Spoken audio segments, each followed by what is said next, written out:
satu keturunan Arab, satu keturunan Belanda, dan sebagainya. Dengan kenyataan demikian, yaitu yang dari etnis Tionghoa dibilang keturunan, saya mau tanya yang lain tuh keturunan atau bukan? Apakah mereka bukan keturunan dari nenek moyangnya? Kan aneh, kita membangun bangsa itu secara aneh. Satu kelompok dibilang keturunan, yang lain bukan keturunan. Oke, apa mereka? Kan bukan keluar dari batu kan? Nah, ini harus kita ubah. Saya senang bahwa istilah pribumi dan non-pribumi itu sudah tidak dipakai. Saya dulu sering dalam berbagai diskusi saya tantang kok.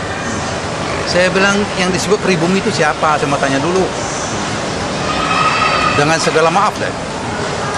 Apakah orang Jawa itu pribumi di Kalimantan Barat? Ya. Kalau udah main pribumi-pribumian, nanti sampai di Papua, mereka bilang Papua milik orang Papua kok. Yang dari Jawa, dari Sulawesi, dari Sumatera bukan pribumi. Apakah ini kita inginkan? Ini sangat berbahaya. Karena itu tidak boleh lagi ada yang begitu-gituan. Saya senang, moga-moga di masa depan tidak ada lagi pribumi, non-pribumi. Nah, sekarang saya mau hapuskan itu yang istilah keturunan. Apakah yang lain bukan keturunan? Turunan dari nenek moyangnya paling dikit lah, dari suku apapun. Nah, tidak dikatakan di dalam Undang-Undang Dasar 45. Kita harus punya pegangan. Inilah yang kita harus ubah. Nah, karena puluhan tahun kita sudah diarahkan ke arah yang keliru, adalah tugas kita bersama sekarang untuk meluruskannya sesuai dengan semangat kebangsaan pada waktu Republik Indonesia dideklarasikan. Diarahkan oleh siapa Pak yang keliru Pak kalau menurut pendapat Bapak ini? Zamannya atau masyarakatnya atau pemerintahnya atau rakyat Indonesia, rakyat yang baik. Tergantung dari yang memimpin. Diarahkan kemana dia ikut. Ya. Jadi kalau kita sekarang mempunyai pemimpin yang mempunyai visi, mempunyai nurani, mempunyai keberanian untuk membawa bangsa ini keluar dari kemelut, saya percaya benar bangsa ini akan menjadi besar. Ya. Diperlukan pemimpin yang berkualitas negarawan. Bukan asal seorang manajer, maaf ya. Pada saat seperti sekarang ini, Indonesia dalam keadaan seperti ini, kita memerlukan seorang negarawan yang bisa mengarahkan rakyat untuk bangkit kembali, percaya kembali pada kekuatan bangsa ini. Kita dulu pernah jaya di banyak bidang kok. Ya. Mutu pelajaran kita dulu bagus. Sampai tahun 68, tamatan SMA kita diterima di universitas di Eropa Barat waktu itu. Setelah 68 sampai 2004, sudah 5 kali diadakan perubahan kurikulum pendidikan. Hasilnya, tamatan SMA kita tidak diterima, tidak diakui lagi. Harus ujian lagi di sana. Nah, ini kan menunjukkan ada sesuatu yang sangat tidak benar di rezimnya Pak, rezim dahulu. Ya. Suatu masyarakat yang sekarang kita miliki.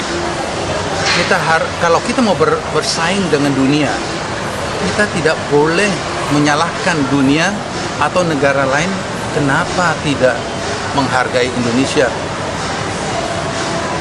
Kita tidak boleh mengatakan, wah kamu kurang ajar ya, saya masa kamu nggak ada hargai. Ini negara penduduknya 230-an juta.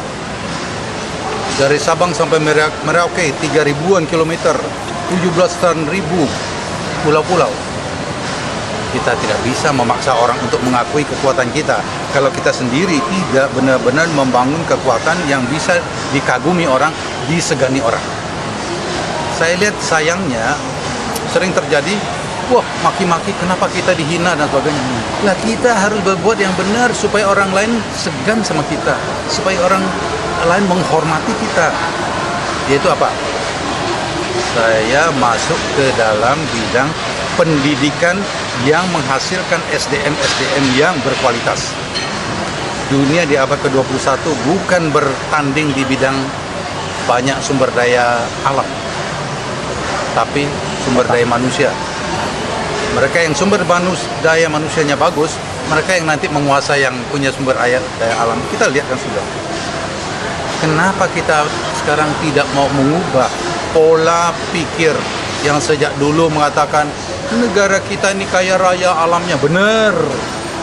Tuhan Maha Pemurah memberikan demikian banyak kekayaan di laut, di hutan, di dalam tanah. Tetapi setelah 63 tahun merdeka, kenapa ya kita seperti tikus yang kelaparan di lumbung padi? Itu yang menyedihkan, terus terang aja. Saya sedih melihat keadaan itu. Kita mempunyai potensi yang demikian besar untuk menjadi negara yang kuat, negara yang disegani. Letak kita secara geopolitis hebat sekali, ya, hebat sekali. Tapi kita lihat apa yang terjadi sekarang.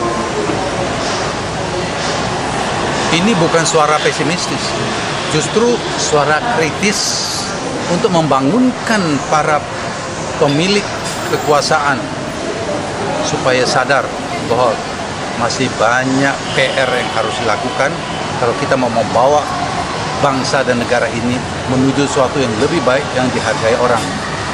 Dengan duduk-duduk nonton TV kan nggak mungkin kita jadi jaya. Lakukan sesuatu yang benar.